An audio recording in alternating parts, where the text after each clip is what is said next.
Bénissons le nom du Seigneur en cet après-midi et nous allons poursuivre notre série d'enseignements sur le livre de l'Apocalypse. Et nous nous sommes arrêtés tout dernièrement sur le verset 18 du chapitre 3 de l'Apocalypse. Et nous revenons dessus parce que nous allons aujourd'hui aborder le troisième point ou la troisième chose selon le divin conseil de notre Mashiach, Yoshua, qui est le souverain sacrificateur et qui s'adressant bien évidemment à l'église de Laodicée. Laodicée, qui signifie la décision du peuple, le choix du peuple, la liberté du peuple, l'opinion du peuple. Et c'est déjà une définition prophétique sur la condition de cette Église qui voulait vivre sa vie en dehors des directives du Seigneur, qui considérait ses propres décisions comme faisant loi, comme parole d'évangile. Et ce soir, nous allons continuer dans la question de la description de cette condition, de la condition de cette Église et des sages conseils donnés par le Seigneur lui-même. Le verset 18, la sœur Carole peut faire la lecture. Je te conseille donc d'acheter chez moi de l'or purifié par le feu, afin que tu deviennes vraiment riche, des vêtements blancs afin que tu sois habillé et qu'on ne voit plus la honte de ta nudité, ainsi qu'un remède à appliquer sur tes yeux afin que tu vois. Amen. Amen. Alors, le Seigneur conseille d'acheter. Nous avons déjà évoqué la question d'acheter. C'est le fait d'échanger quelque chose contre un prix. C'est le fait de se libérer de quelque chose pour recevoir du Seigneur quelque chose autre en contrepartie. Alors, il a dit qu'il faut se rapprocher de lui pour se procurer de l'or fondu par le feu et purifié, afin que l'on obtienne la véritable richesse et que la richesse matérielle que possédait Laodicée, aux yeux du Seigneur, ce n'est pas la véritable richesse. Et que cette richesse, en réalité, peut satisfaire le physique, peut satisfaire le corps, peut satisfaire les biens du corps, les besoins du corps, mais la richesse matérielle ou les ressources matérielles ne satisfont pas les besoins et les désirs ou la soif de l'esprit. Donc tu deviennes riche et que tu reçoives également des vêtements blancs. Les vêtements blancs et resplendissants sont les vêtements de la royauté, les vêtements du mariage de l'Église, car le Seigneur s'est sacrifié pour cette Église afin qu'elle devienne, elle lui soit présentée, Donc c'est une question de présentation, qu'elle lui soit présentée afin qu'elle paraisse. C'est une question de paraître, oui, non seulement devant les hommes, mais aussi devant le Seigneur. Donc, cette Église glorieuse, sans tache, ni ride, ni rien de semblable, sainte et immaculée. Il s'agit là de la robe, des vêtements d'une blancheur éclatante, afin que tu sois vêtu et que ton péché ne soit pas vu.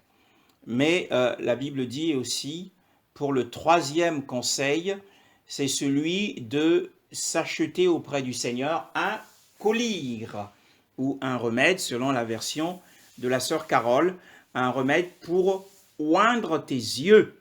Donc il est question des yeux cet après-midi, afin que tu vois. Donc nous constatons que cette église de Laodicée, qui est une église qui possède un chandelier dans le ciel, selon Apocalypse chapitre 1. Hein, on va le relire.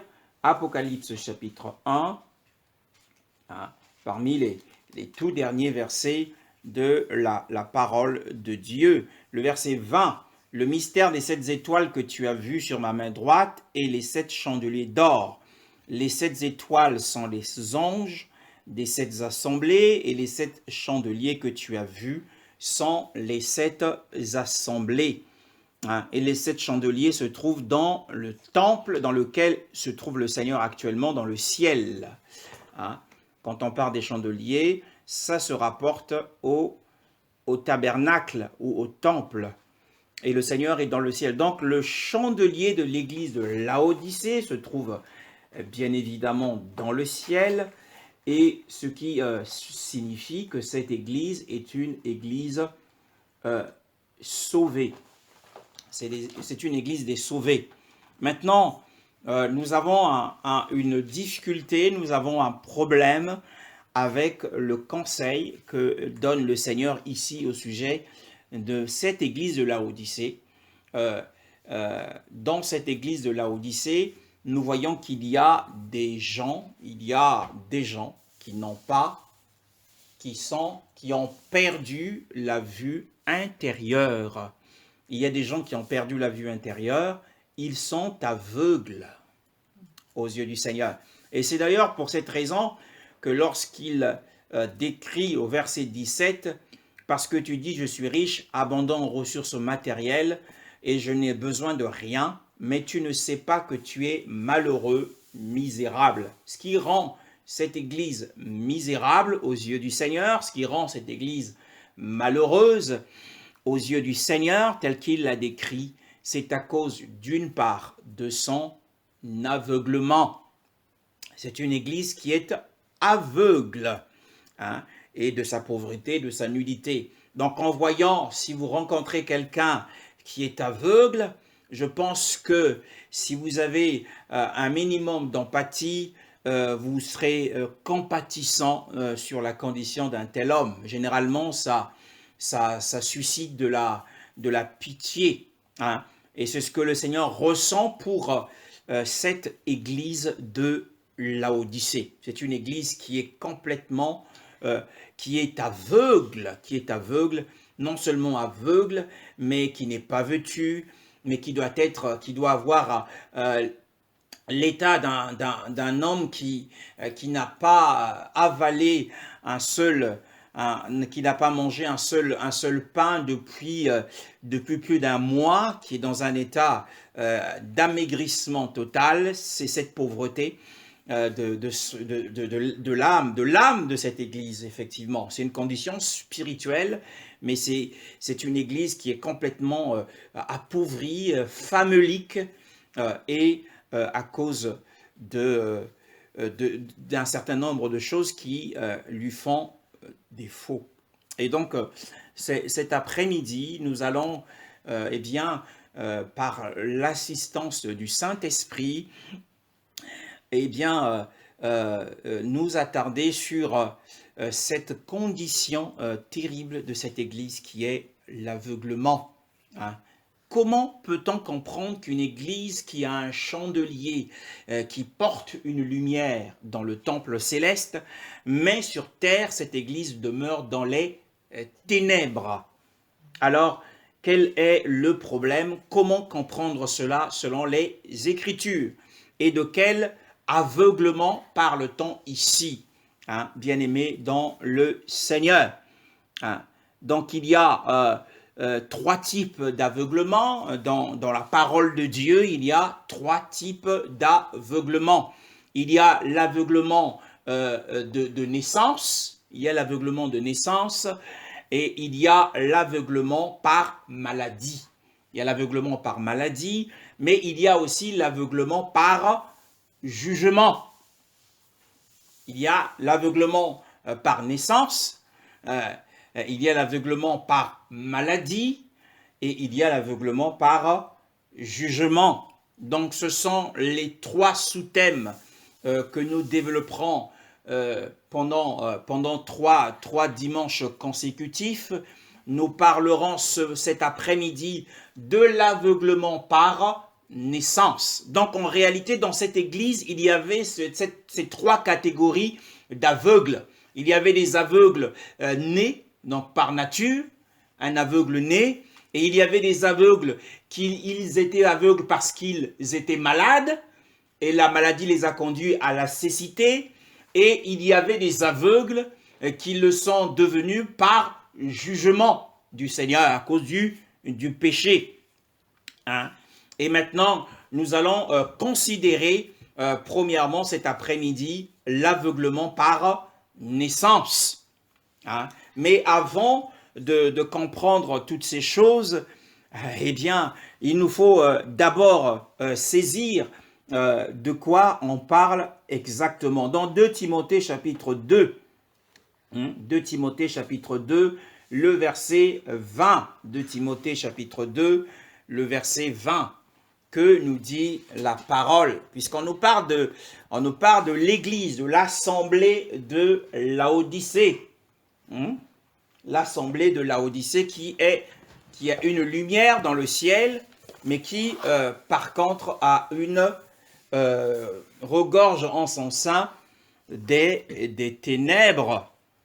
2 Timothée chapitre 2, le verset 20. Amen. Amen. Dans une grande maison, il n'y a pas seulement des ustensiles d'or et d'argent, mais il y en a aussi en bois et en terre. Les uns sont des usages nobles, les autres d'un usage méprisable. Amen.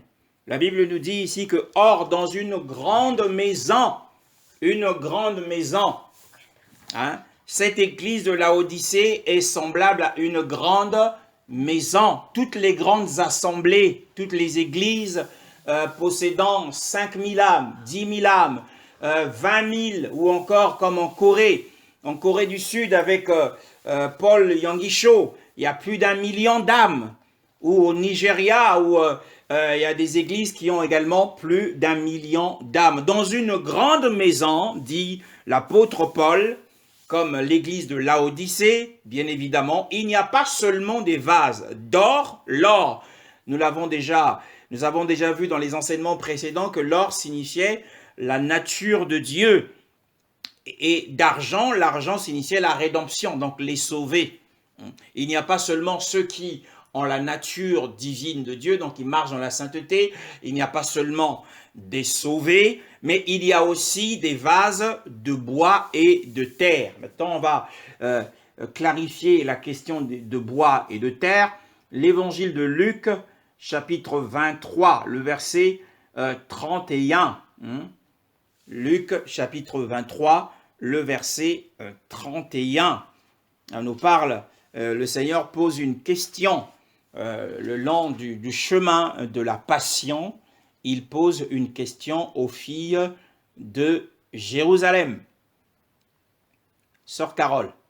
En effet, si l'on traite ainsi le bois vert, qu'arrivera-t-il au bois sec? Oui, le bois vert ici qui est traité durement, c'est Yahushua. Or, quand on parle du bois vert, on parle d'un bois ou d'un arbre dans lequel coule de la sève, dans lequel il y a de la vie. La sève, c'est la vie de l'arbre. Un arbre qui n'a pas de sève est un arbre mort, déraciné. Et le bois sec ici, c'est le bois dans lequel ne coule pas la sève de la vie. Donc, les vases de bois, ce sont les morts, donc des pécheurs. Dans la grande maison, il n'y a pas, donc si nous revenons sur le texte de 2 Timothée, chapitre 2, le verset 20, dans une grande maison, il n'y a pas que ceux qui marchent dans la sanctification, c'est-à-dire les vases d'or, et les vases d'argent, ceux qui sont sauvés, mais il y a aussi des pécheurs. Il y a des pécheurs, ceux qui professent des chrétiens de nom, hein, qui ont l'apparence de la piété, mais qui ont régné la force intérieure. Ce ne sont pas des véritables croyants, c'est du bois sec. Mais il y a aussi des vases de terre. Or, ce qui est de terre, qui nous dit terrestre, selon l'apôtre Jacques, pour ne parler que de l'apôtre Jacques, chapitre 3, hein, Jacques chapitre 3 nous dit au verset 15, en parlant de la sagesse humaine et de la sagesse d'en haut. Hein. Jacques chapitre 3, le verset 15. Jacques chapitre 3, le verset 15. Amen. Oui, Une telle sagesse ne vient pas d'en haut, elle est au contraire terrestre, purement humaine, démoniaque. voilà. Donc, ce qui est terrestre, c'est ce qui est animal, c'est ce qui est charnel et c'est ce qui est démoniaque. Là, on parle effectivement des chrétiens qui marchent selon la chair. Donc, dans une grande maison, dans une très grande église, il y a ce type de 4 catégories de croyants. Il y a des croyants sanctifiés, purifiés, matures, qui manifestent la nature de Dieu. Et il y a des croyants qui sont sauvés, qui expérimentent le salut. Et il y a aussi des pécheurs qui viennent comme des loups habillés en peau de brebis. Hein. Et il y a des hommes et des femmes charnels qui font des œuvres complètement démoniaques. Donc c'est ce qui explique la question de l'aveuglement dans cette grande maison qui est Laodicée. Maintenant, nous allons voir dans les évangiles un cas concernant l'aveuglement par naissance. L'aveuglement par naissance. L'évangile de Jean au chapitre 9, le verset 1. Hein? Nous allons lire ce récit, cette histoire hors du commun au sujet d'un homme qui représente tous ceux qui sont dans Laodicée et qui sont dans la catégorie des aveugles nés. Aveugle de naissance. Qui dit aveugle de naissance dit aveugle par nature. Jean chapitre 1 à partir du premier verset. Chapitre 9, le verset à partir du premier verset.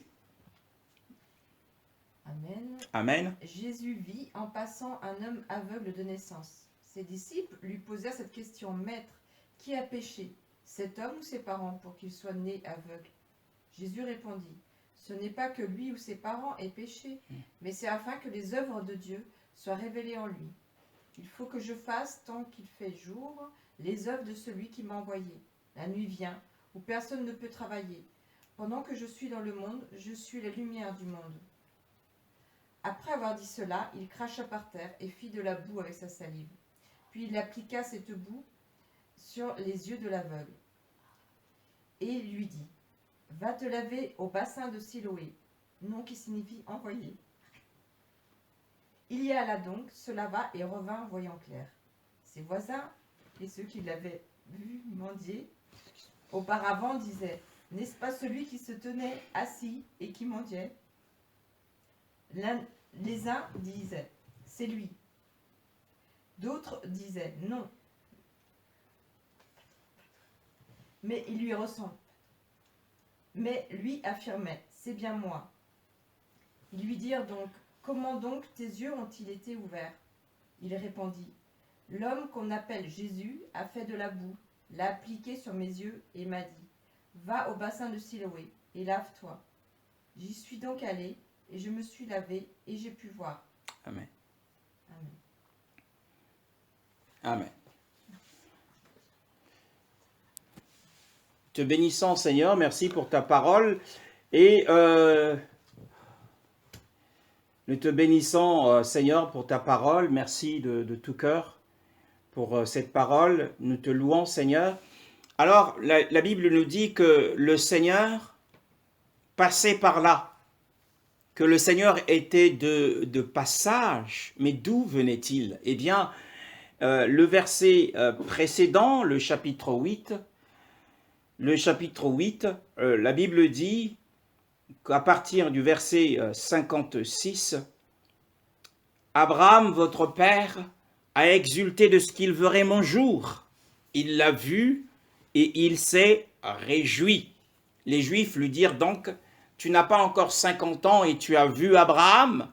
Yehoshua leur dit, Amen, Amen, je vous le dis, avant qu'Abraham soit venu à l'existence, moi, je suis. Avant qu'Abraham, la créature, ne vienne à l'existence, moi, je suis le Créateur. Donc, il a démontré et il a proclamé devant les religieux juifs qu'il était le Créateur, qu'il était Adonai. Et ce qui les a scandalisés, nous n'allons pas entrer dans tous les détails de ce que Abraham a vu, sinon nous allons nous éloigner du sujet, mais par cette déclaration, eh bien, le Seigneur s'est attiré l'opposition et l'hostilité des Juifs.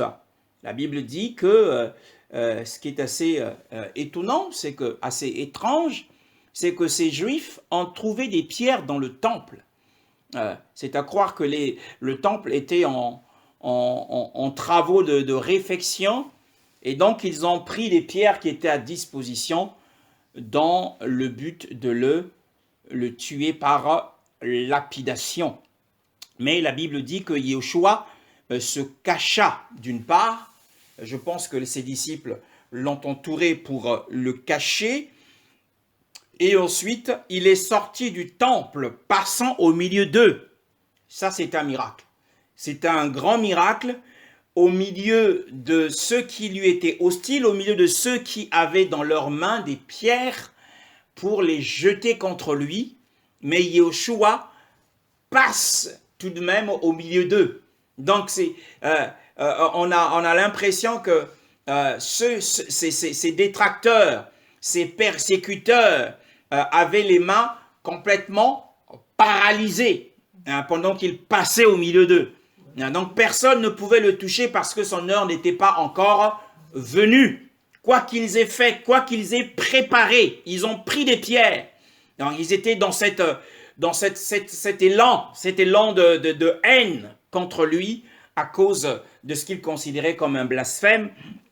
Mais ils ne sont pas arrivés au bout de leur objectif parce qu'il est Yahweh et il ne le permet pas. D'ailleurs, sa propre vie, il a dit, j'ai le pouvoir de donner ma vie et j'ai aussi le pouvoir de la reprendre. Donc, il l'a donnée par lui-même. Donc, on voit par cet exemple que personne ne pouvait lui ôter la vie s'il ne l'avait pas permis. Et c'est ainsi qu'il s'en alla. Donc, pendant qu'il s'en allait sur sa route, pendant qu'il était en route, eh bien, il a rencontré un homme qui était aveugle de naissance. Nous sommes dans l'enseignement et le thème de cet après-midi, c'est l'aveuglement par naissance ou l'aveuglement par nature. Un aveugle de naissance. Pendant qu'il passait, il aurait pu, dans la pression qu'il avait subie de la part des Juifs avec ses disciples, je ne pense pas qu'il y allait les pieds dans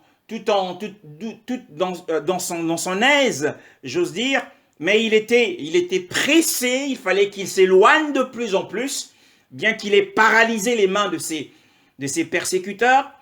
Il était pressé, il allait d'un pas rapide, mais pendant qu'il allait d'un pas rapide, la Bible dit qu'il a vu, il vit.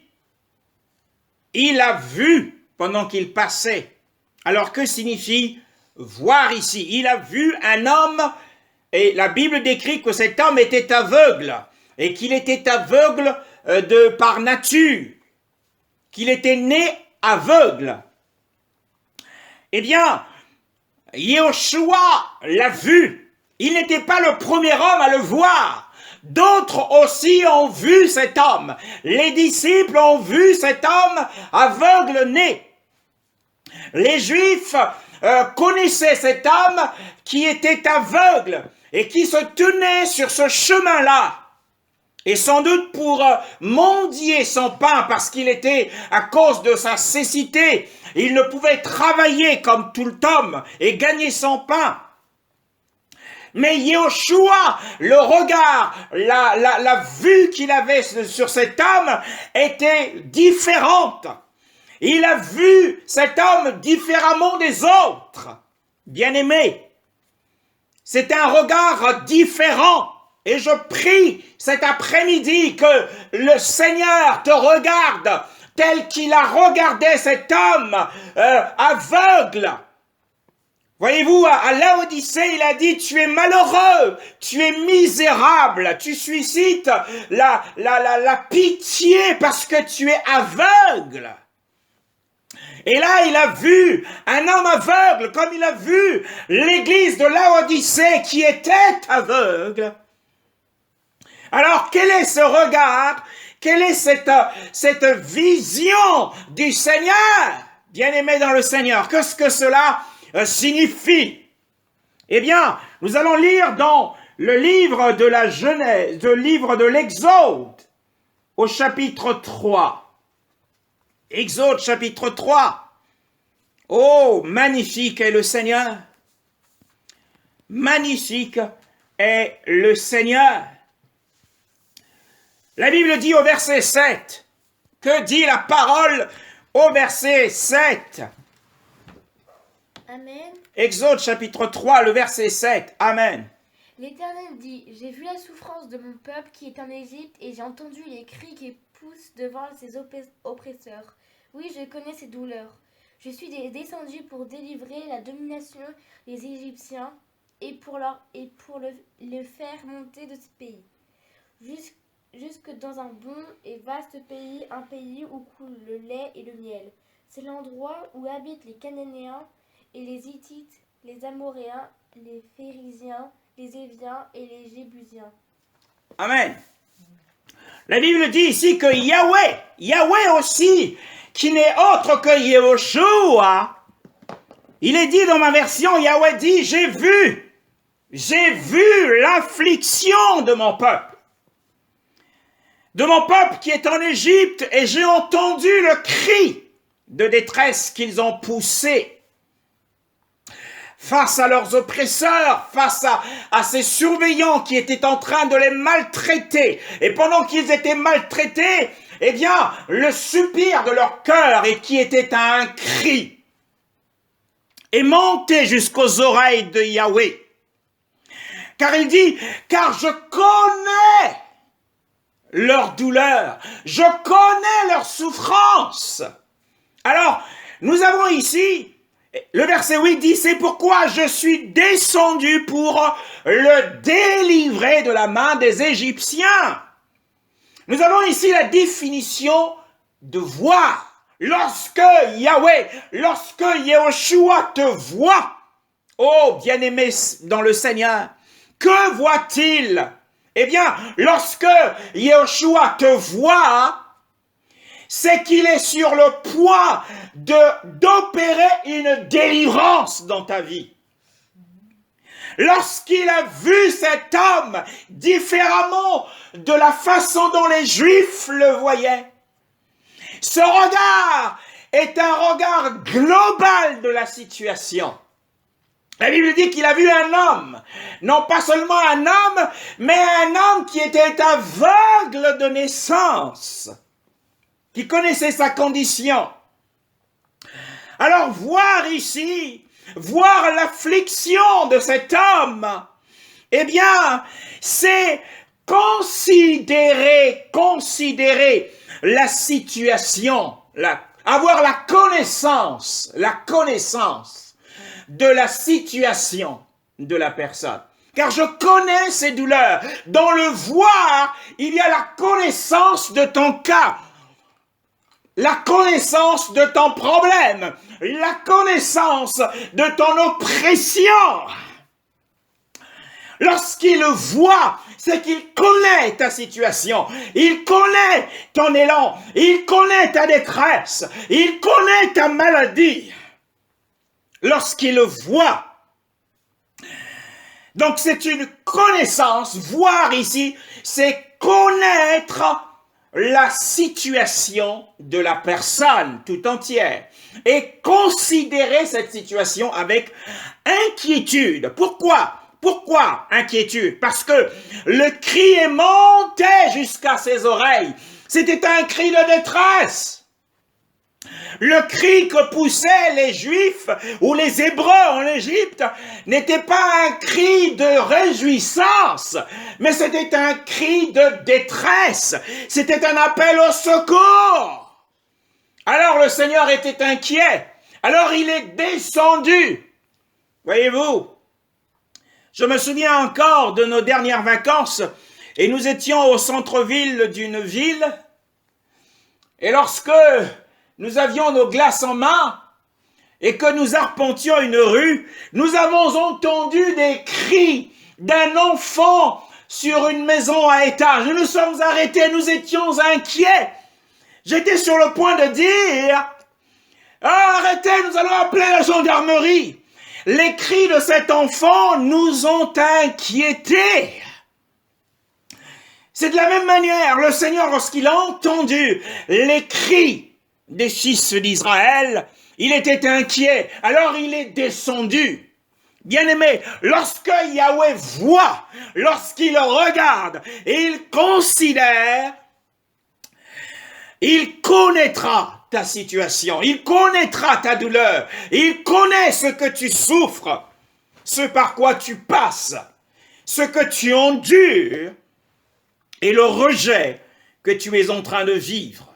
Alors, parce qu'il a vu cela, parce que Yeshua a vu cela, alors il était sur le point d'opérer une délivrance pour cet homme qui était aveugle. Il le vit. Oh, ma prière cet après-midi, c'est que Yeshua puisse également te voir dans ton problème. Oh, prie dans ton cœur. Oh, dis Seigneur, regarde-moi tel que je suis dans ma situation, dans mon problème de maladie.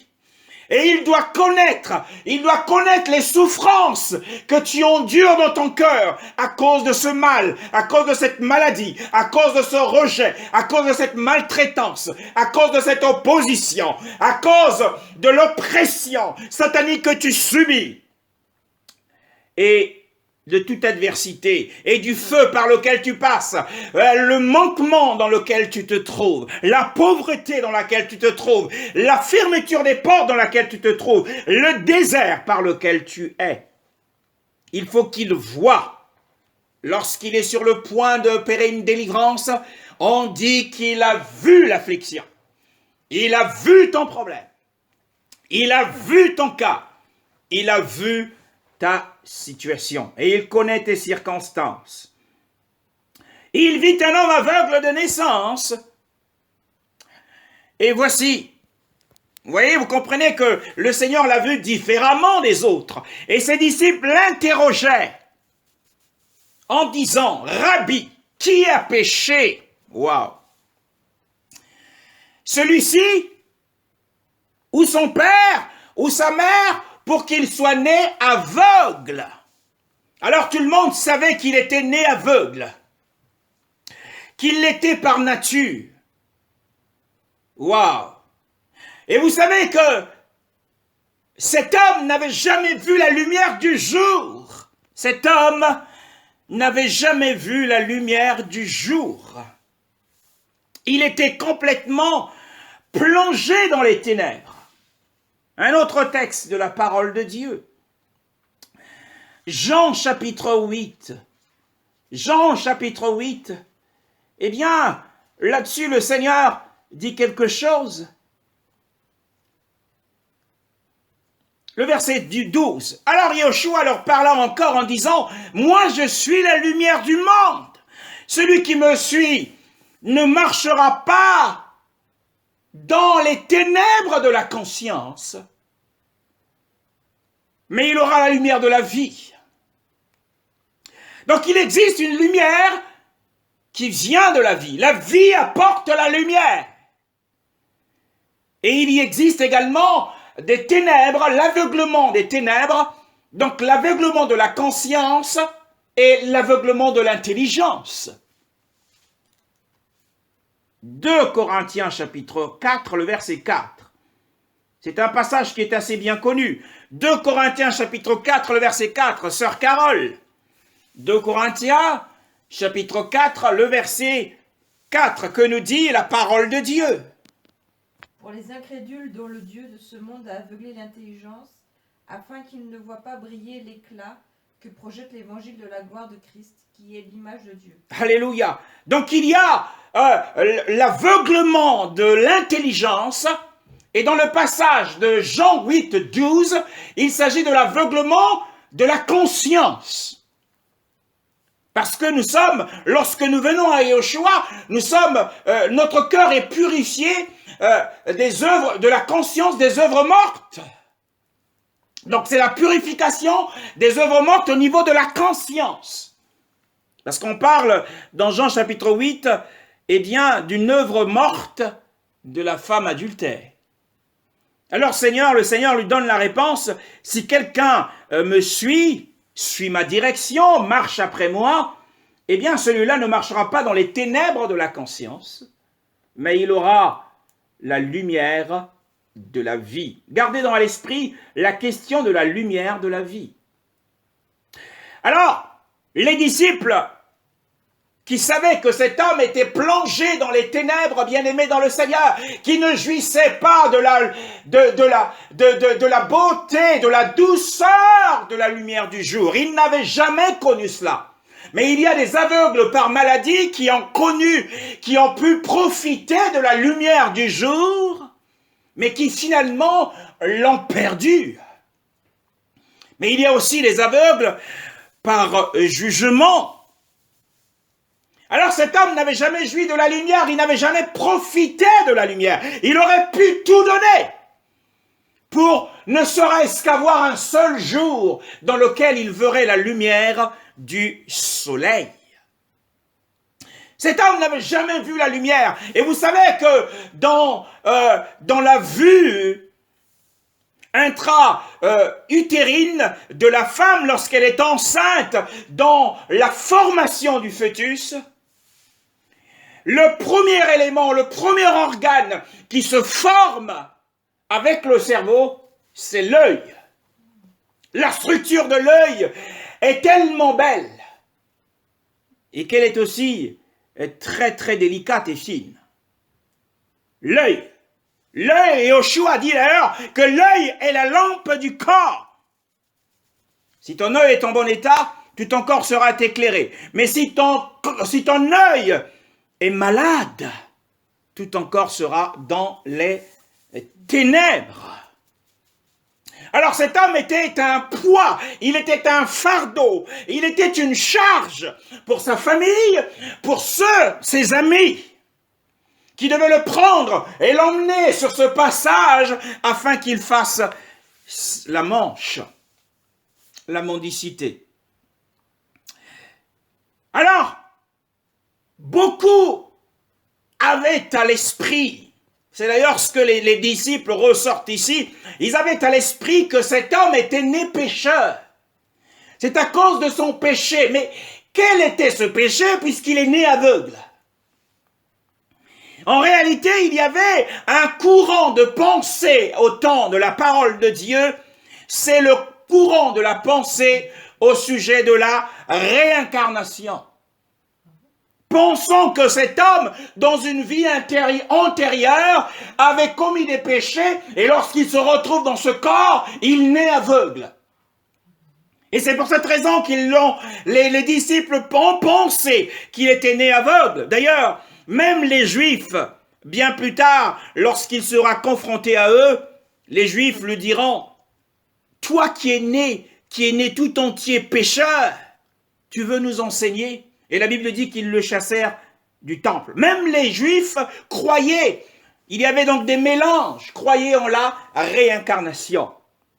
Mais il y a quelque chose de significatif lorsqu'il dit, est-ce que c'est à cause du péché de cet homme? Bien-aimé, est-ce que c'est à cause de ton péché que tu es dans cette affliction, que tu es dans cette situation misérable, que tu es dans cette détresse? Ce sont les disciples, les frères dans le Seigneur qui pointent du doigt celui qui passe par une situation qui n'est pas conforme à la volonté de Dieu. Voyez-vous, cette question c'est l'expression d'un tel manque d'amour. Ça, c'est le propre des chrétiens. Eh bien, s'ils traversent cette situation de célibat, s'ils traversent cette situation de perte d'emploi, s'ils traversent cette situation de maladie, s'il a perdu tel membre de sa famille, s'il s'est séparé, si sa femme l'a quitté ou son mari l'a quitté, c'est à cause de son péché. On est enclin à juger rapidement les autres, à impliquer ou à imputer la situation de notre frère et de notre sœur au péché. Par contre, quand il s'agit de nous-mêmes, nous disons, c'est une épreuve. Nous ne disons pas que nous avons péché, mais non, la question est celle-ci. C'est à nous que nous devons dire, c'est sans doute à cause de nos péchés. Mais quand nous voyons les autres, nous devons dire, non, c'est le Seigneur qui les éprouve. Ça, c'est l'amour. Et non, le contraire. Est-ce que c'est lui qui a péché, ou c'est son père ou sa mère?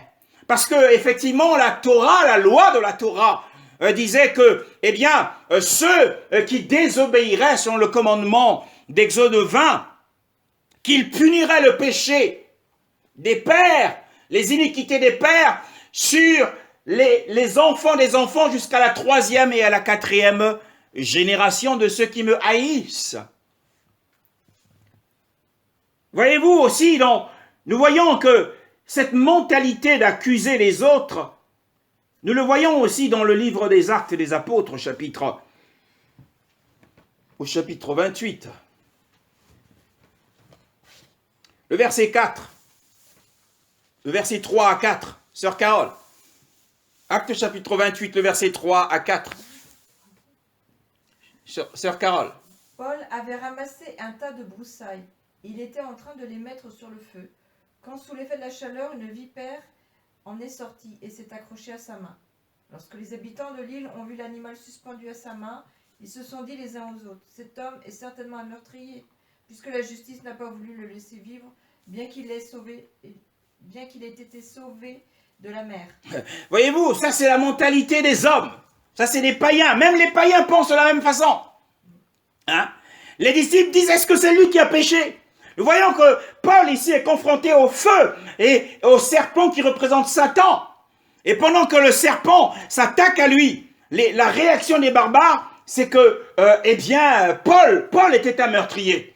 C'est à cause de son péché là qu'il le poursuit. Il est en train de payer pour son péché. Yeshua répond aussi à cette question dans Luc chapitre 13. Il répond à cette question au sujet de ce jugement quand nous attaquons, nous affligeons nos bien-aimés parce qu'ils sont dans une situation difficile. Luc 13, le verset 2, à partir du premier verset jusqu'au verset 5. Luc chapitre 13. Que dit la parole de Dieu? À ce moment-là, quelques personnes qui se trouvaient là racontèrent à Jésus ce qu'il était arrivé à des Galiléens, dont Pilate avait mélangé le sang avec celui de leur sacrifice. Jésus leur répondit, « Pensez-vous que ces Galiléens étaient de plus grands pécheurs que tous les autres Galiléens, parce qu'ils ont subi un tel sort? Non, je vous le dis. Mais si vous ne changez pas d'attitude, vous périrez tous de même. Ou bien ces 18 personnes sur qui la tour de Siloé est tombée et qu'elle a tué, pensez-vous qu'elles étaient plus coupables que les autres, les habitants de Jérusalem? Non, je vous le dis. Mais si vous ne changez pas d'attitude, vous périrez tous de même. » Amen.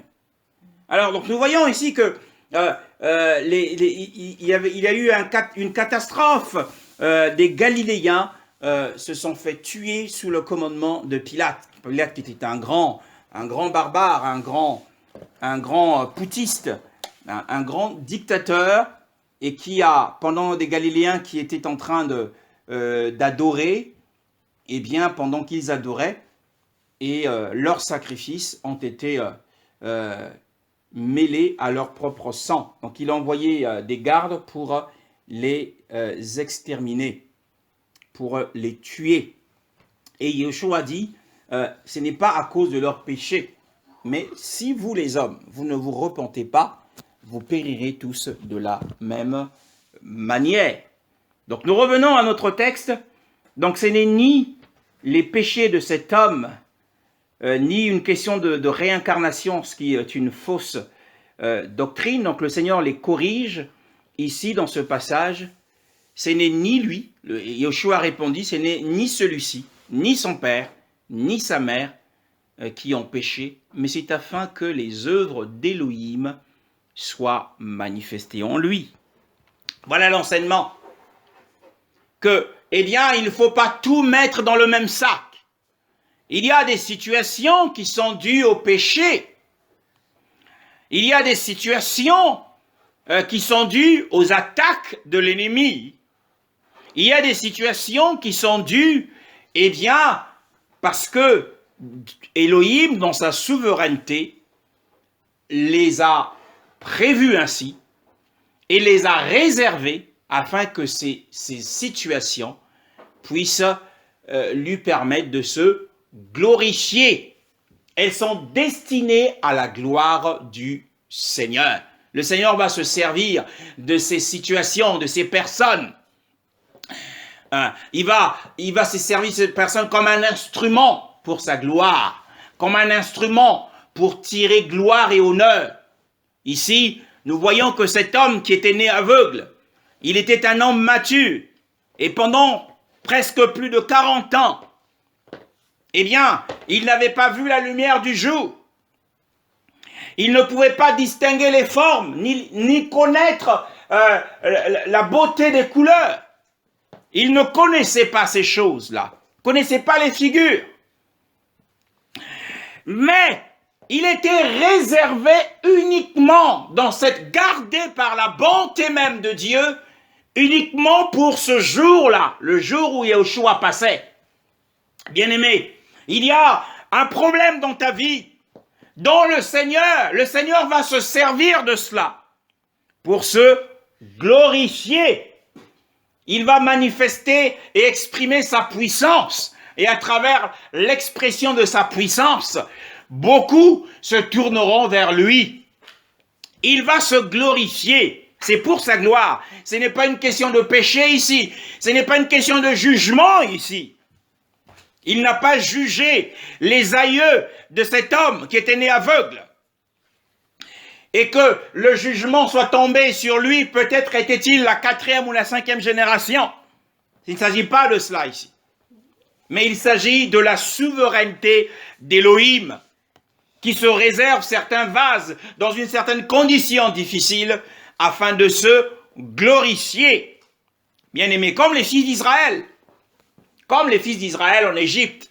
Leur situation, qui a duré plus de 400 ans, c'est afin pour que Yahweh puisse tirer gloire et qu'il se fasse connaître dans toutes les nations, puisque l'Égypte, c'était la plus grande nation de l'époque, comme les États-Unis aujourd'hui. Donc, en confondant Pharaon, en jugeant Pharaon, il se faisait connaître dans le monde entier.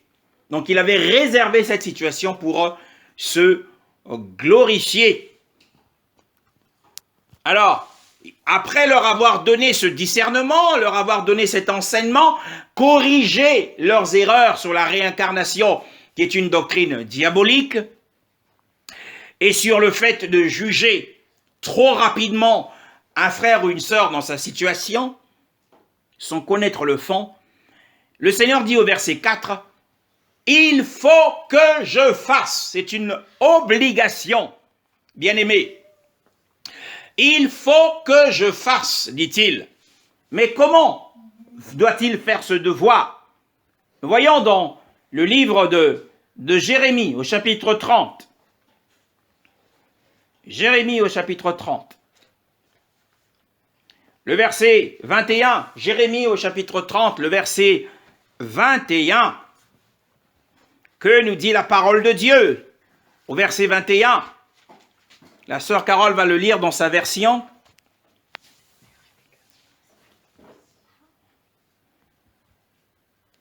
Son prince sera l'un des siens, son souverain. Jérémie 30, verset 21. Vas-y, oui. Son prince sera l'un des siens, son souverain proviendra du peuple lui-même. Je le ferai approcher, il s'avancera vers moi. En effet, il pourrait se porter garant de lui-même pour s'avancer vers moi, déclare l'Éternel. Ouais. Dans une autre version, son chef sera l'un des siens, son dominateur sortira de son sein, je le ferai venir et il s'approchera de moi. Car quel est l'homme qui disposerait son cœur de manière à s'approcher de moi? Il s'agit ici donc de la disposition du cœur pour servir le Seigneur. Hein? Quand il dit « il faut que je fasse », son cœur était disposé. Ce n'était pas une charge contre sa volonté, contre son désir, mais le cœur du Seigneur était engagé. Et il enseigne cet après-midi afin que nous puissions, nous également, engager. Il faut que nous fassions. Faire quoi? Eh bien, tandis qu'il est jour, bien-aimé, tandis qu'il est jour, les œuvres de celui qui m'a envoyé. La nuit vient où personne ne peut travailler. D'abord, il y a l'obligation, cette obligation qui s'est imposée et cet engagement de son cœur dans le service, dans le ministère, bien aimé. Il faut y mettre du cœur pour servir Dieu.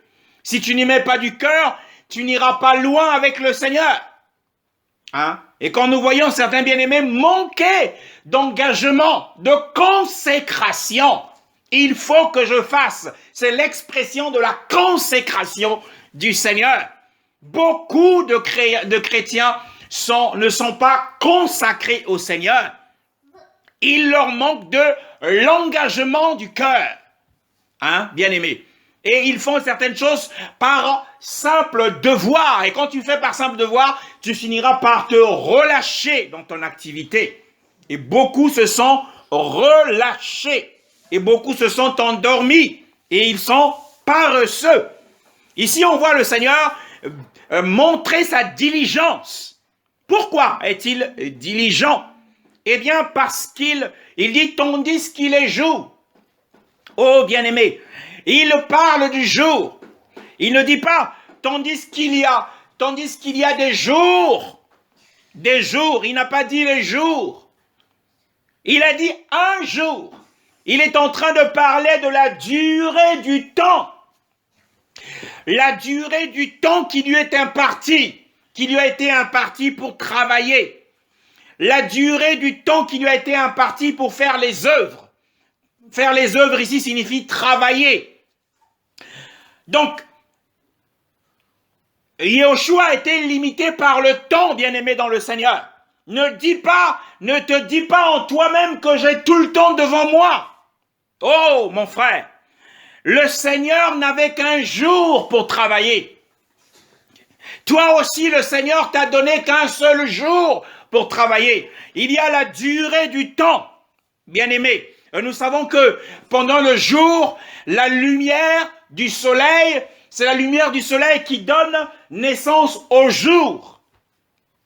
Donc il y a aussi une durée pour la lumière du soleil. Il y a une durée pour la lumière il y a une durée pour le temps, c'est-à-dire un jour. Mais il y a aussi une durée pour le temps de la lumière. Hein? Et tu n'as pas tout le temps, tu n'as qu'un seul jour. Yahushua a été limité par le temps. Alors il lui fallait qu'il saisisse parce qu'il était de passage, il était de transit. Pendant qu'il passait, il a vu. Mais il avait là une opportunité de la vie. Et il n'a pas dépassé cette opportunité. Il n'a pas négligé cette opportunité. Il n'a pas perdu cette opportunité. Mais que fais-tu des opportunités de la vie, bien-aimé? Le jour, c'est le temps de ta vie. Dieu t'a donné un jour comme le temps de ta vie. Alors ne gaspille pas les opportunités de la vie qui sont devant toi. Parce que le soleil que Dieu t'a donné, la lumière du soleil, bien-aimé, on a dit tout à l'heure que Yeshua dit, si quelqu'un marche après moi, il ne marchera pas dans les ténèbres, mais il aura la lumière de la vie. C'est quoi la lumière de la vie? C'est le soleil. La vie est une lumière. L'évangile de Jean, dans son introduction, il dit que la vie était la lumière des humains. La vie, c'est ta lumière. Le temps de ta vie, c'est la lumière. Mais attention, tu n'as qu'un seul jour pour vivre. Aux yeux du Seigneur, tu n'as qu'un seul jour. Ne dis pas que je suis jeune et que j'ai du temps devant moi et que j'ai des années nombreuses devant moi. Attention à cela. Yeshua, il a mis de la diligence. Il fallait qu'il fasse le travail. Eh bien, quel est ce travail? Le travail de celui qui l'avait envoyé. Bien-aimé, le travail que tu dois faire, c'est le travail que le Père t'a désigné. Il t'a montré ce travail. Mais fais-le, parce que si tu ne le fais pas, sache que tu n'as qu'un seul jour. Tu n'as qu'un seul jour. Hein? Bien-aimé dans le Seigneur, nous allons le voir dans les psaumes 104. Nous sommes ici sur la question de l'aveuglement. Ne sois pas aveugle sur la question du jour. Ne sois pas aveugle sur la question de la lumière. Le psaume 104, que nous dit la parole à partir du verset 19 jusqu'au verset 23. Eh bien, le psaume 104, le verset 19 au verset 23.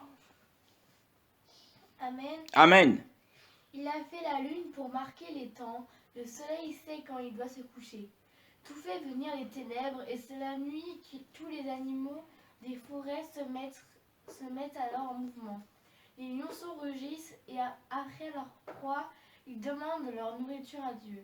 Le soleil se lève, il retire et il se couche dans les tanières. Quant à l'homme, il sort, il se rend pour son activité, il y a son travail jusqu'au soir. Amen.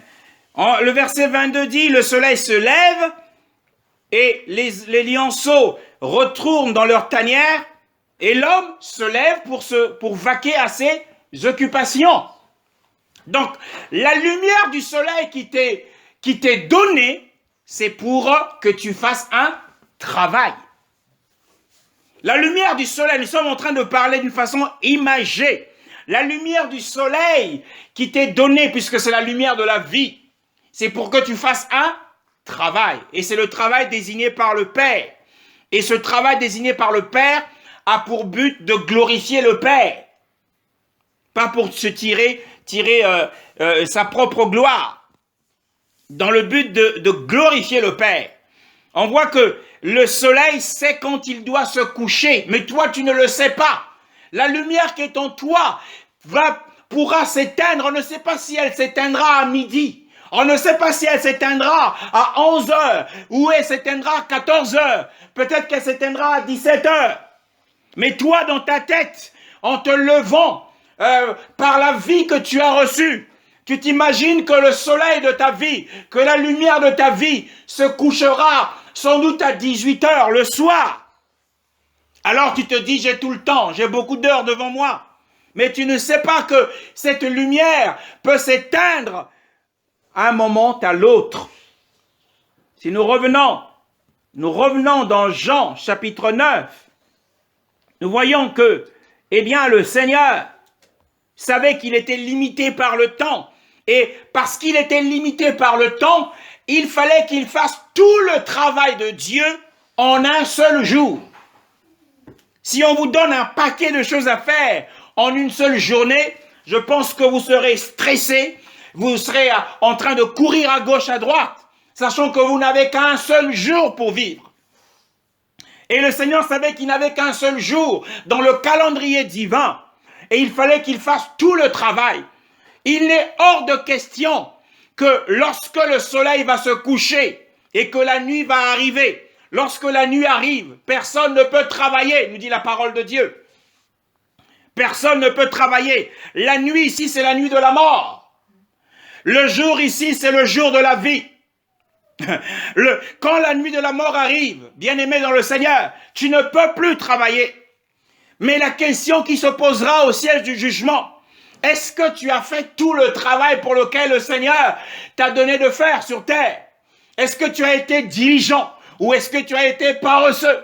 Est-ce que tu as saisi les occasions qui étaient devant toi, les occasions de participer au ministère, de fructifier tes talents? Est-ce que tu as saisi ces occasions ou est-ce que tu as banalisé ces choses et que tu as perdu, tu as gaspillé ton temps? Bien-aimé dans le Seigneur, ne gaspille pas ton temps. Sache que le temps du jour, la durée du temps du jour, c'est la durée du temps de ta vie. Et la lumière de ta vie t'a été donnée pour le travail. Nous l'avons lu dans le psaume 104. Lorsque le soleil se lève, l'homme doit se lever pour aller travailler jusqu'au soir de sa vie. Jusqu'au soir de ta vie. Donc cette vie qui t'a été donnée, c'est pour que tu effectues un travail, une tâche, que tu fasses quelque chose pour la gloire de Dieu. Alors, mais tu es resté assis dans les ténèbres. Oh, bien-aimé, écoute la voix du Seigneur cet après-midi. Tu dois faire un travail. Ne te préoccupe pas de tes propres affaires. Préoccupe-toi des affaires du royaume. Qu'est-ce que le Seigneur veut que je fasse pour lui? Il faut que tu découvres le plan d'Élohim pour ta vie. En découvrant le plan d'Élohim pour ta vie, c'est le travail qu'il t'a donné à faire. Mais en tout cas, consacre-toi à ce travail parce que tu n'as qu'un jour pour vivre. Mais attention, tu ne sais pas quand est-ce se couchera le soleil de ta vie. Lorsque cette lumière s'éteint, la Bible nous dit la nuit vient. Sûrement elle viendra. Elle viendra, mais tu ne le sais pas. Et quand la nuit vient, et il commencera à appeler les ouvriers, et tu dois rendre compte de ton administration sur la terre pendant le temps de ta vie. Qu'as-tu fait pour lui? Qu'as-tu fait pour le glorifier? Et nous voyons les bien-aimés tomber dans le sommeil spirituel et dans l'assoupissement. Attention, attention à cela. Eh bien, et le Seigneur dit, pendant que je suis dans le monde, je suis la lumière du monde. Oh, magnifique est le Seigneur. Pendant que je suis dans le monde, je suis la lumière du monde. Quelle est cette lumière? Nous allons le voir. Quelle est cette lumière? Eh bien, c'est Malachie. Malachie chapitre 3. Il nous parle de cette lumière. Le verset 20. Alors, selon les versions, dans ma version, c'est Malachie chapitre 3, le verset 20. Que dit la parole là-dessus?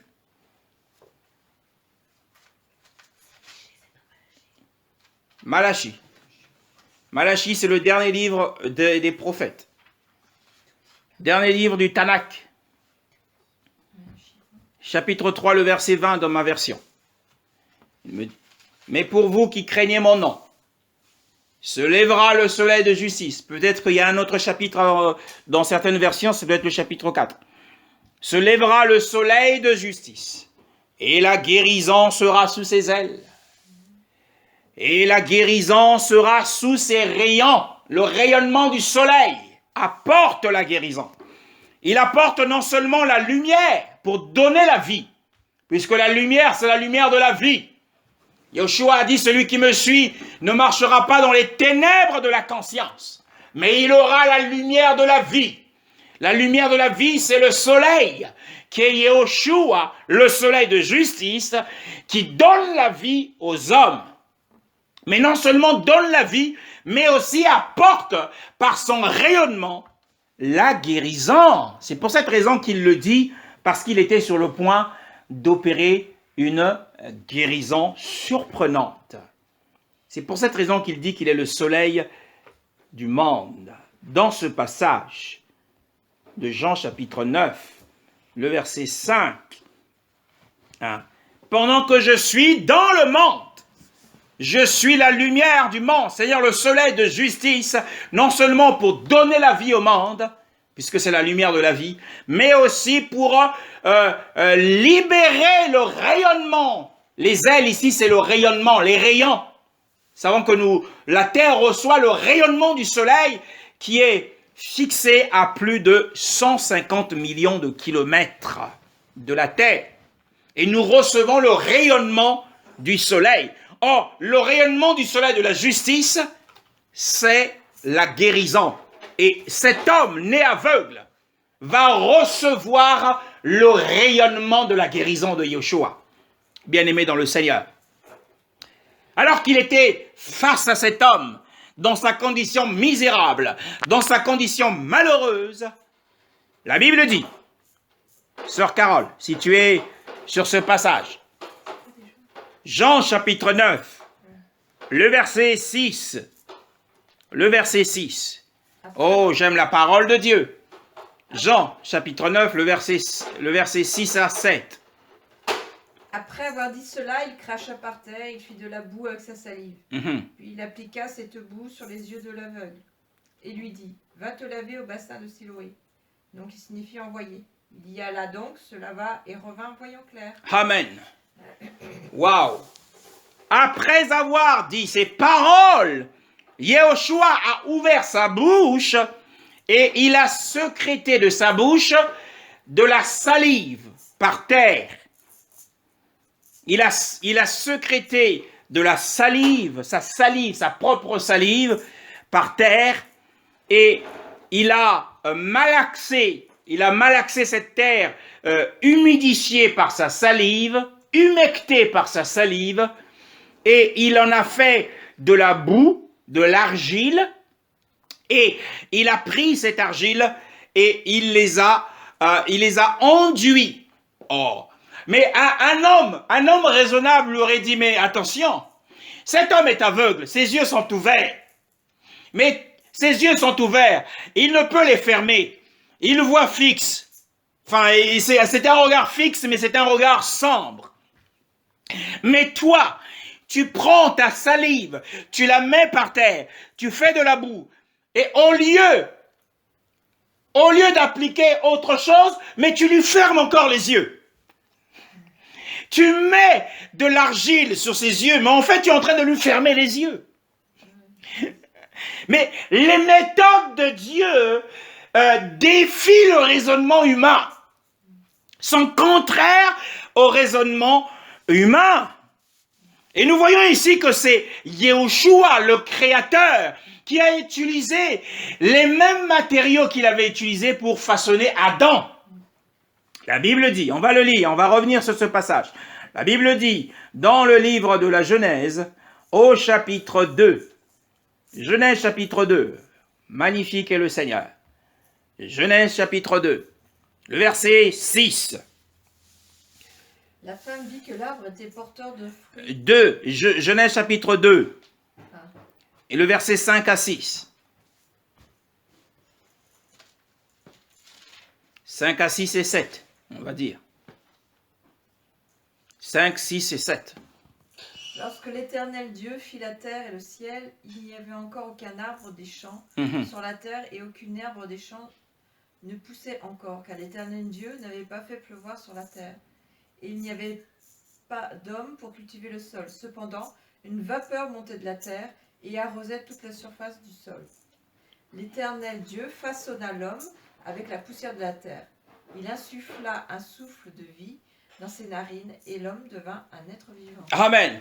Alors, la Bible dit au verset 6 Yahweh n'avait pas fait pleuvoir sur la terre et donc le sol était sec, eh bien, il a fait monter à cause du rayonnement du soleil, on connaît ce mécanisme qui provoque la pluie. C'est d'abord l'évaporation des eaux qui vont former les nuages et qui vont arroser la surface de la terre. Donc la vapeur ici, c'est cette évaporation de l'eau et qui se forme en nuage et qui tombe sous la forme liquide cette fois-ci, qui monte en forme gazeuse et qui tombe sous la forme liquide.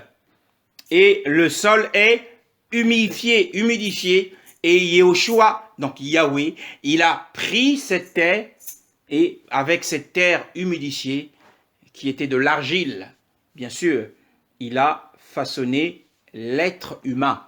Et nous voyons que le Seigneur ici, qui en fait, à travers ce geste, est en train de démontrer qu'il est bien lui-même le Créateur. Ce qu'il a d'ailleurs dit précédemment aux Juifs, avant que Abraham ne vienne à l'existence, « Moi, je suis le Créateur » où je suis, tout simplement. Yahweh, c'est le nom de Yahweh lorsqu'il se présente à Moshe sur le mont Horeb. Hein? Moi, je suis. Celui qui suit, vous êtes apparu. Vous êtes apparu. Alors, la Bible dit qu'il a pris ces éléments. Il a pris sa propre salive qui est sortie de sa bouche. Nous voyons l'argile ici. Dans ma version, il est dit, et on dit ces paroles, et il cracha à terre et fit de l'argile. Alors, l'argile, la Bible dit quoi dans le Romains chapitre 9, le verset 21. Romains chapitre 9, le verset 21, que dit la parole de Dieu. Dans Romains chapitre 9, le verset 21. Romains chapitre 9, le verset 21, que dit la parole du Seigneur? Le potier n'est-il pas le maître de l'argile pour faire avec la même pâte un ustensile d'un usage noble et un ustensile d'un vase d'un usage méprisable? Amen. Donc nous voyons que l'argile ici, c'est le vase. Et le vase, c'est l'homme. Donc c'est l'humanité. Donc les éléments qu'il a utilisés, c'est les éléments humains. Matthieu chapitre 4 nous dit quelque chose aussi. Que dit la parole de Dieu dans Matthieu chapitre 4, lors de la première des tentations? Alors, le premier verset, le verset 4 plutôt. Matthieu chapitre 4, le verset 4. Jésus répondit, il est écrit, l'homme ne vivra pas de pain seulement, mais de toute parole qui sort de la bouche de Dieu. Amen. Alors, nous avons vu en fait dans l'évangile de Jean, chapitre 9, que, eh bien, tout ce qui sort de Yehoshua a une vertu guérissante. Il y a la parole qui sort de sa bouche, qui guérit, et il y a aussi la salive qui sort de sa bouche et qui guérit. C'est parce qu'il n'y avait pas d'eau à proximité. Souvenez-vous. Et d'ailleurs, on a souvent l'habitude, lorsque nous recevons une pile d'enveloppes à bande à humidifier, si nous n'avons pas une éponge humide avec de l'eau pour fermer cette enveloppe, on se sert de sa propre salive. Donc, parce que Yehoshua n'avait pas l'eau à proximité et à disposition, il s'est servi des éléments qu'il avait, donc ce qui sortait de sa bouche. Alors, nous avons dit ici, dans Matthieu chapitre 4, le verset 4, l'homme ne vivra pas de pain seulement, de tout ce qui sort de la bouche de Dieu. Donc, Yehoshua était en train de préparer. Si nous revenons dans le texte d'Apocalypse, il a dit, achète de moi un colis. Yehoshua était en train de préparer le colis. Le colis ici, eh bien, c'est la parole de Dieu. Or, mes paroles sont esprit et vie, mêlées à l'humanité, à la nature humaine, qu'il a appliqué sur chaque œil de cet aveugle né, qui représente le monde des pécheur. Le pécheur qui vient au Seigneur. Souvenez-vous ce qu'a dit le Seigneur lui-même dans Luc. Luc chapitre 4, le verset 18. Que dit le Seigneur? Dans Luc chapitre 4, le verset 18. Que dit le Seigneur? Nous avons dit tout à l'heure que le Seigneur a fait de la boue, il a fait de l'argile pour les appliquer aux yeux de l'aveugle. Mais en fait, humainement parlant, on a l'impression que le Seigneur est en train de le rendre aveugle. Parce qu'il applique de la boue pour lui fermer encore les yeux.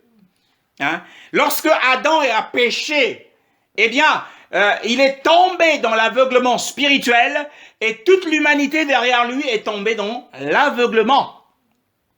Et nous avons dit que dans l'église de Laodicée, il y a des aveugles nés, il y a des aveugles par maladie, qui étaient d'abord voyants, mais qui sont devenus aveugles, et il y a des aveugles qui étaient voyants, mais qui le sont devenus par jugement. Et nous voyons dans Luc chapitre 4, le verset 18, ce que le Seigneur dit au sujet de sa mission. L'Esprit du Seigneur est sur moi parce qu'il m'a consacré par onction pour annoncer la bonne nouvelle aux pauvres. Il m'a envoyé pour guérir ceux qui ont le cœur brisé, pour proclamer aux prisonniers la délivrance et aux aveugles le recouvrement de la vue, pour renvoyer libre les opprimés, pour proclamer une année de grâce au Seigneur. Amen. Donc nous voyons que dans les missions du Seigneur, il y a aussi le recouvrement de la vue des aveugles, hein, tant spirituellement que physiquement. Donc spirituellement, ce sont les païens, les pécheurs, ils sont nés aveugles. À cause du péché d'Adam, ils sont nés aveugles. Et voyons également la mission que le Seigneur avait donnée à Paul. Hein, au Acte chapitre 26, là aussi le verset 21. Que dit le Seigneur? Non, le verset 18. Que dit le Seigneur? Acte chapitre 26, le verset 18. Je t'envoie leur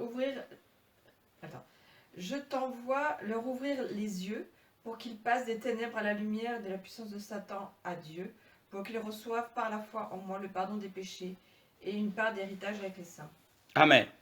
Donc nous voyons que dans l'acte du Seigneur de Jean chapitre 9, le verset 5, nous voyons que le Seigneur l'a d'abord rendu aveugle, si on s'en tient au fait, il l'a rendu d'abord aveugle, ensuite il lui a redonné la vue.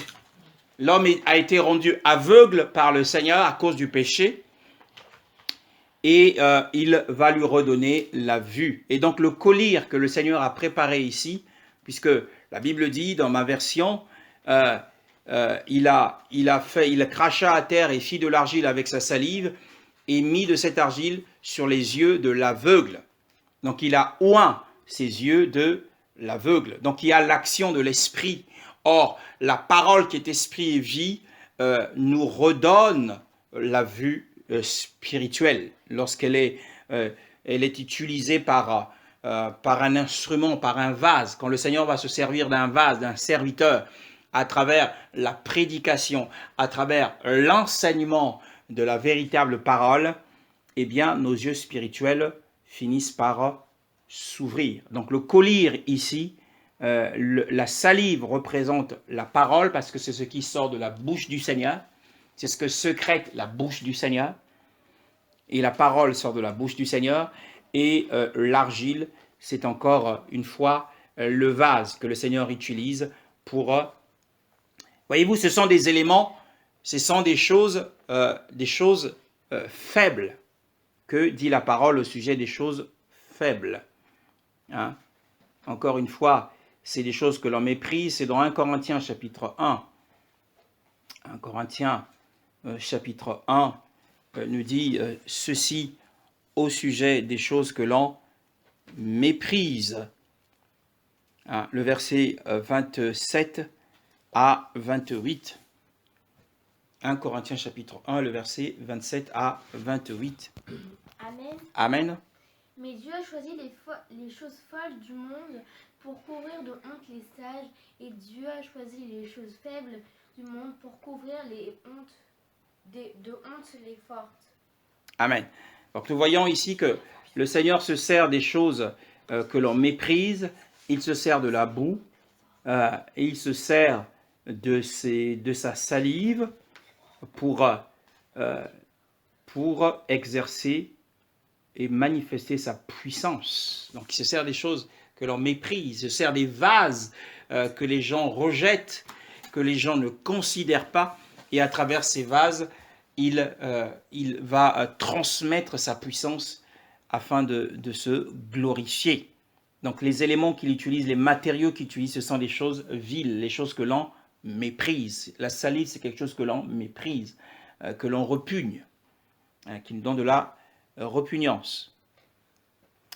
Il choisit ces choses-là pour se glorifier. C'est ainsi qu'il va se choisir également des instruments, des gens que l'on rejette, à travers lesquels il va manifester sa puissance. Et il lui dit, voyez-vous, après qu'il ait fait ces choses sur lui, hein, cet homme, Yeshua a fait ce qui lui plaisait sur cet aveugle, et on ne voit pas cet aveugle en train de lui opposer de la résistance. On ne voit pas cet aveugle se dire, mais qu'est-ce que vous me faites? Qui êtes-vous? Que croyez-vous faire? On ne voit pas cet aveugle réagir. Hein. Et ayant dit cela, il dit, va et lave-toi au réservoir de Siloé. Donc il y avait premièrement la foi de cet homme, ensuite son obéissance. Le Seigneur a fait ce qui lui plaisait en lui, et ensuite il l'a mis à l'épreuve d'obéir. Donc ceux qui sont des vases que le Seigneur va utiliser pour les guérir doivent être gouvernés par le Seigneur. Pour être guéri par le Seigneur, il faut se laisser gouverner par l'Esprit, il faut suivre les instructions de l'Esprit, il faut se laisser faire lorsque l'Esprit commence à agir d'une manière ou d'une autre et ne pas y opposer de la résistance. On voit que cet homme se rendre au réservoir de Siloé. Que représente le réservoir de Siloé? Le réservoir de Siloé représente l'église, le lieu du culte où l'on se rend. Peut-être que tu étais déprimé, tu étais faible, tu tremblais de peur, mais quand tu vas à l'église, tu ressors de là rafraîchi, plein d'espérance, fortifié. Tu viens à l'église, tu étais aveugle, tu sors de là voyant. Ah, tu viens à l'église, tu étais faible et tu sors de là fortifié.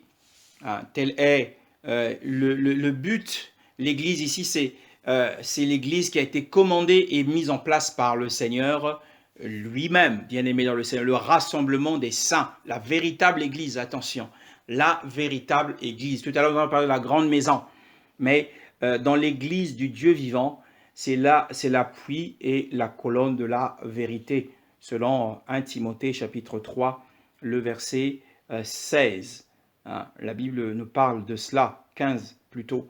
Mais si je tarde, tu sauras comment il faut se conduire dans la maison d'Élohim, qui est l'assemblée de l'Élohim vivant. L'Élohim vivant où il y a la vie, bien aimée dans le Seigneur. La colonne et l'appui de la vérité, ça n'a rien à voir avec la grande maison où il y a de tout, où il y a des pécheurs, où il y a des hommes charnels, où il y a des sauvés, mais qui n'ont pas le même niveau de consécration que les sanctifiés et ceux qui sont entièrement engagés, qui sont des vases d'or, des vases d'honneur. Hein. Béni soit le Seigneur pour sa parole. Donc nous voyons que le collyre ici, dont on a besoin, le collyre dont on a besoin pour guérir de la cécité spirituelle, de la perte de vue, c'est la parole qui est esprit et vie. Que sont utilisés, que le Seigneur met dans des vases d'honneur qu'il a fait avec de l'argile pour nous oindre. Donc l'onction de l'esprit de vie nous donne le recouvrement de la vue. Et la mission du Seigneur, c'était de faire recouvrir la vue. Il a dit à Paul, je t'ai établi afin que tu ouvres la vue à ceux qui sont dans les ténèbres, afin qu'ils passent des ténèbres à la lumière. De l'autorité de Satan à celle de Dieu. Donc il y a les ténèbres de la conscience et les ténèbres de l'intelligence.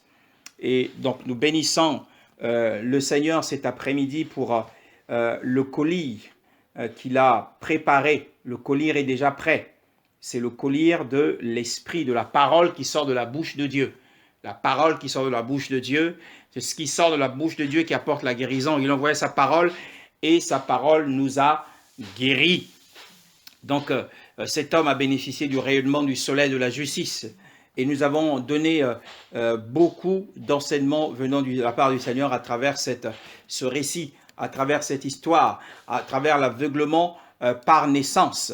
L'aveuglement de naissance, c'est l'aveuglement de nature, puisque c'est dans la nature de la personne. C'est une personne qui est née aveugle.